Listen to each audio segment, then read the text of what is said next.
गुरुर्ब्रह्मा गुरुर्विष्णु गुरुदेवो महेश्वरः गुरुर्साक्षात् परब्रह्म तस्मै श्री गुरुवे नमः। भक्तजनों, मेरा नाम ब्रजभूषण आर उपाध्याय, ज्योतिषाचार्य, यज्ञाचार्य, वास्तु शास्त्र विशेषज्ञ। भक्तजनों, आज हम सभी भक्त लोग मुख्य दरवाजे का प्रभाव और मुख्य दरवाजे का परिणाम वास्तु शास्त्र के अनुसार इसकी संपूर्ण जानकारी प्राप्त करेंगे। मुख्य दरवाजे का प्रभाव: रास्ता, पेड़, खड्डा, खंभा, चक्राकार यंत्र मुख्य दरवाजे के सामने नहीं होना चाहिए। टेढ़ा रास्ता आकर के घर के मुख्य दरवाजे के पास से या बिल्डिंग के पास समाप्त होता है तो ऐसा अशुभ माना गया है, उस घर का त्याग कर देना चाहिए, ऐसे घर में नहीं रहना चाहिए। वायव्य दिशा, नैऋत्य दिशा में मुख्य दरवाजा नहीं रखना चाहिए। ये हुआ मुख्य दरवाजे का प्रभाव। अभी मुख्य दरवाजे का परिणाम क्या होता है, इसके बारे में संपूर्ण जानकारी प्राप्त करेंगे। मुख्य दरवाजे के सामने से या दीवार के पास से होकर रास्ता जाता है तो गृह स्वामी का नाश होता है। दूसरा, मुख्य दरवाजे के सामने पेड़ रहने से पुत्र का नाश और गृह स्वामी हमेशा दुखी रहेगा। तीसरा, मुख्य दरवाजे के सामने पानी बहने से धन का नाश होता है।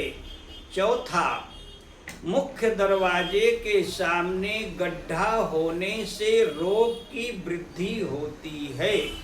पांचवा, मुख्य दरवाजे के सामने खाई होने से स्त्रियों के लिए अच्छा नहीं होता। नए घर में एक ही दरवाजा रखना है तो पूर्व दिशा शुभ माना गया है।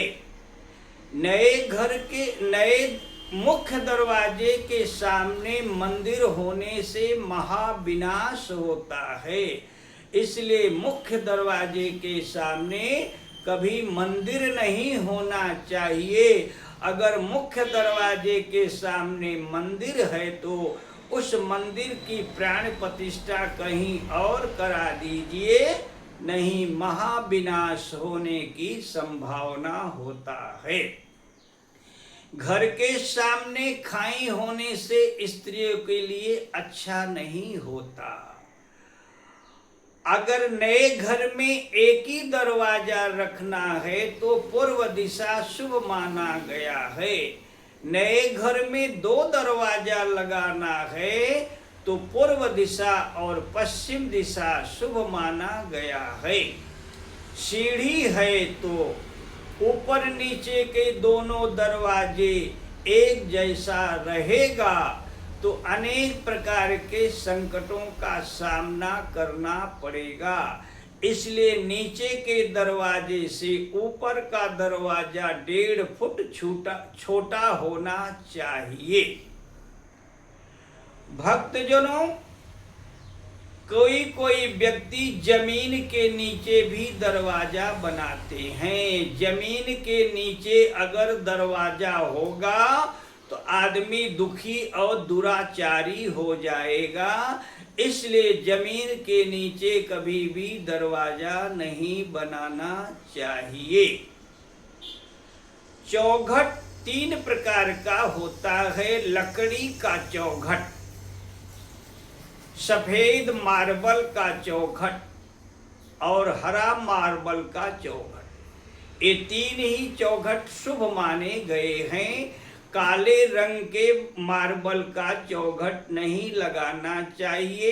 ये मुख्य दरवाजे के बारे में बताया गया है।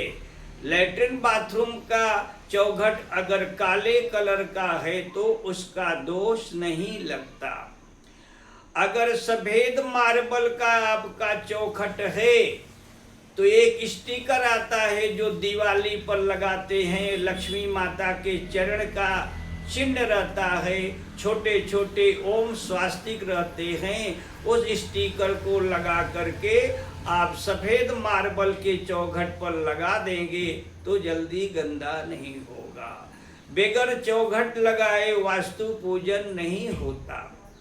चौखट लगा दिया तो चौखट की रोज पूजा होता है।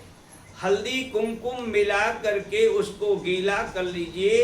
ये 2 उंगली से बाहर से अंदर खींचने का, चौखट के दोनों किनारे से, इसको रिद्धि सिद्धि कहते हैं। चौखट के दाहिने और बाएं तरफ ये 2 उंगली से हल्दी कुमकुम गीला करके बाहर से अंदर खींचने का, और उस रिद्धि सिद्धि के ऊपर आप अक्षत फूल हल्दी कुमकुम चढ़ाएंगे तो आपके घर में हमेशा लक्ष्मी माता का निवास रहेगा। ये हुआ वास्तु शास्त्र के बारे में जानकारी। भक्तजनों, हमारे ऋषियों ने कितने वर्षों तक तपस्या करके समाधि में जाकर के ये वास्तु शास्त्र का खोज किया, और हम लोगों का जीवन सुखी जीवन हो इसके लिए वास्तु शास्त्र बनाया। तो उन ऋषियों को हम क्या दे सकते हैं? सिर्फ दोनों हाथ जोड़कर उन ऋषियों के चरणों में कोटि कोटि प्रणाम है। जय श्री राम।